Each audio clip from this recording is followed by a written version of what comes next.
chain that symbolizes luxury, wealth, and unrivaled craftsmanship was built by the vision of one family. But as the saying goes, the first generation builds, the second expands, and the third destroys. How does a family that created an empire ended up being locked out of their own legacy? Maurizio Gucci, hired to this iconic brand, was driven by an insatiable ambition to gain full control of the company. In his pursuit of power, he made a fateful decision to betray the very family members who had built the company. But in his desperate move to run the company, backfired him at the last. He was betrayed by the very people he trusted, who manipulated his decision for their own gains. His dreams turned into nightmare as the empire he fought for was no longer his. This is the dark history of Gucci's buyout, turning legacy into flames.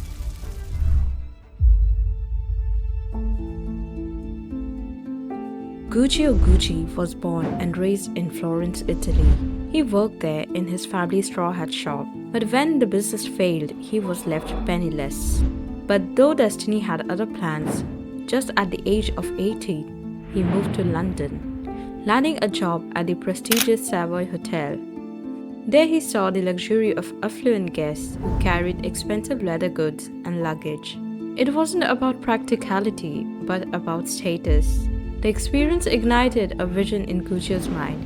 If he could create a high-quality leather products for the rich, he could also become rich. After working for a train company and observing luxury luggage up close, Guccio was determined to learn the leather business. Despite financial struggles, he worked tirelessly, even serving in World War I, before finally opening his own leather goods store in Florence in 1921. The small shop marked the beginning of what would become a global luxury empire. Guccio imported leather products but soon began crafting his own unique designs for wealthy clients. As demand grew, he hired more employees to meet the need, but expansion comes with risk, leading to mounting amounts of debt. Gucci relied on loan from his son-in-law, and as he grew older, leaned on his three sons, Aldo, Rodolfo, and Vasco, to help to run the business. Although his vision was humble, his son had much grander plans.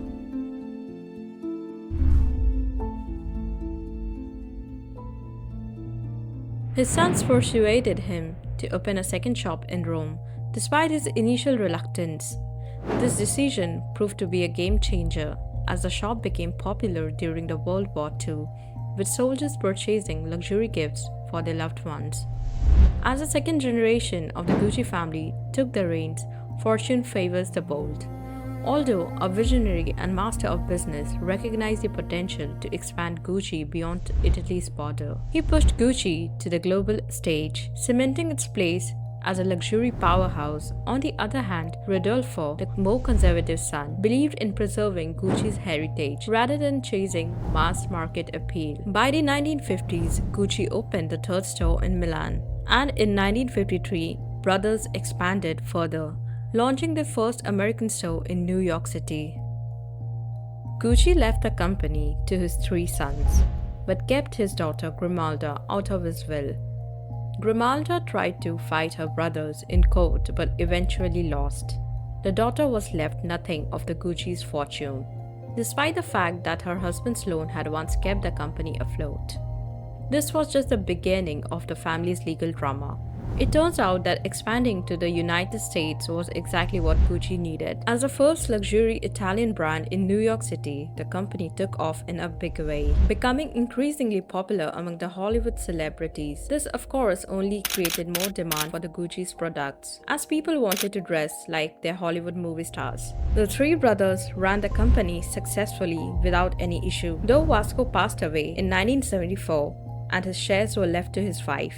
So Aldo and Rodolfo bought out her shares, meaning that the two remaining brothers each owned 50% of the company.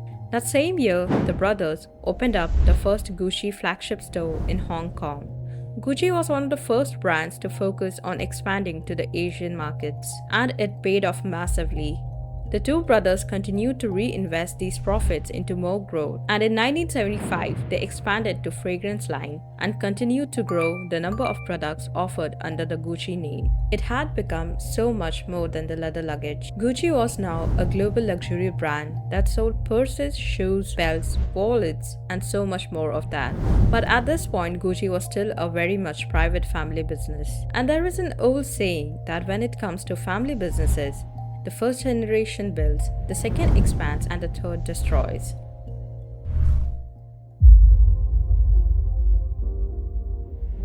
As the brothers aged, tension within the Gucci family reached a boiling point. Aldo had three sons, Giorgio, Roberto, and Paolo, while Rodolfo refused to give his only son, Maurizio, any share of the company. Meanwhile, Maurizio married Patrizia Reggiani in 1972, a gold-digger woman notorious for her obsession with wealth. It's better to cry in Rolls-Royce than to be happy on a bicycle. Patrizia was determined to make Maurizio the next CEO of Gucci, driving a wedge between him and his father. Rodolfo, who disapproved the marriage, warning him of his wife being a social climber who was in love with Gucci and not with him. He and Patrizia would go on to have two daughters together. It was only later Maurizio would go back and wish he had listened to his father. Maurizio eventually inherited his father's 50% stake in Gucci. After Rodolfo's death, now owning half of the company, Maurizio faced constant tension with his cousins, each with different vision for Gucci's future. The cousins were constantly fighting over who would get the control of Gucci's brand. The two brothers from the second generation, Aldo and Rodolfo, had done a great job in transforming the company into a huge global success. And there were a lot of arguments on who would lead Gucci when they both were gone. At this point, Gucci was licensing the brand out to department stores, which brought in a lot of money, but Maurizio felt that it had cheapened the brand's name, as it was no longer exclusive to the rich and famous. To make matters worse, fake versions of the Gucci classics were being sold on streets, corners around the world. Maurizio wanted the brand to go back to being luxury that only rich and famous could afford. So he pulled back the licensing, and Gucci almost immediately lost over $100 million in revenue. Clearly, it seemed a terrible idea at first, but many think that this actually saved the company in the long run. Gucci was no longer accessible to just anyone. It had gone back to being exclusive to the wealthy, which helped Gucci maintain its luxury status and become a legacy brand. Meanwhile, Maurizio's cousin Paolo felt that he was mistreated by his father Aldo for being given such a small stake in the company, and felt that he should be the one designing Gucci's products. However, no one in the family trusted his taste at all. And it seemed like the one thing that the Gucci family could agree upon was that Paolo's designs were not good enough and incompetent. In a dramatic turn, he ratted out his own father Aldo for tax evasion, leading to Aldo's imprisonment for 366 days. Andrea Morante, Maurizio Gucci's business partner and advisor, secretly approached Paolo Gucci to sell his initial 3% stake in the company to Investor Corp for $40 million. Morante offered Paolo erasing the penalty his father had imposed. This was a small but the first step towards a complete family buyout. In his desperate attempts to build a name for himself, Paolo then came out with his own Paolo Gucci brand. The family tried to stop him, worrying he would tarnish the Gucci's brand image. Paolo spent $8 million taking Gucci to court to have the right to use his own name on the fashion line. Paolo's brand was a flop. Sales were not able to make up for the amount of debt he was in. Gucci swiftly took action to prevent it from tarnishing the family's legacy. He squandered all his money, declaring bankruptcy by 1993 with $90 million in debt.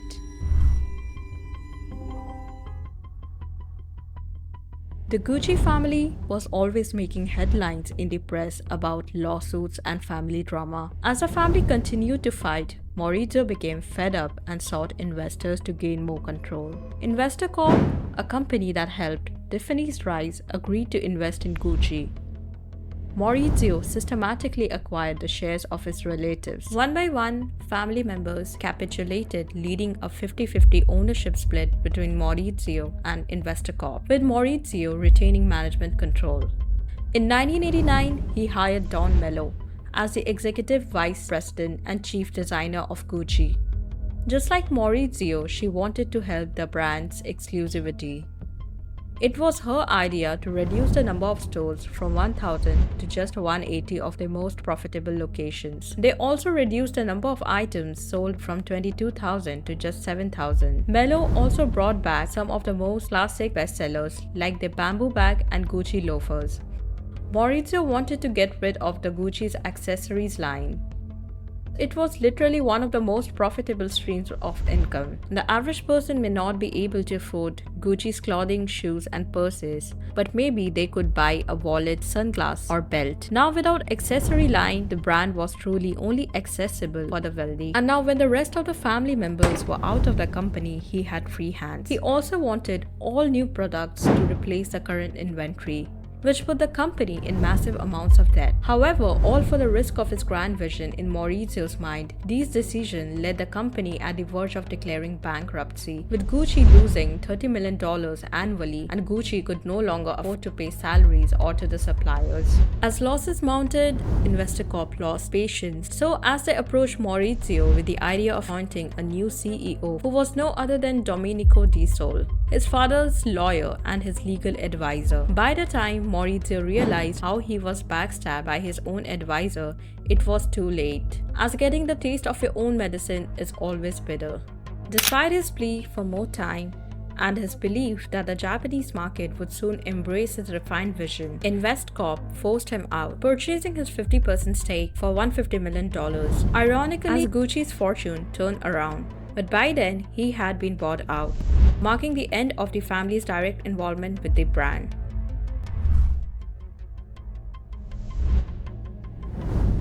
In the wake of the family drama, Maurizio divorced Patrizia in 1994.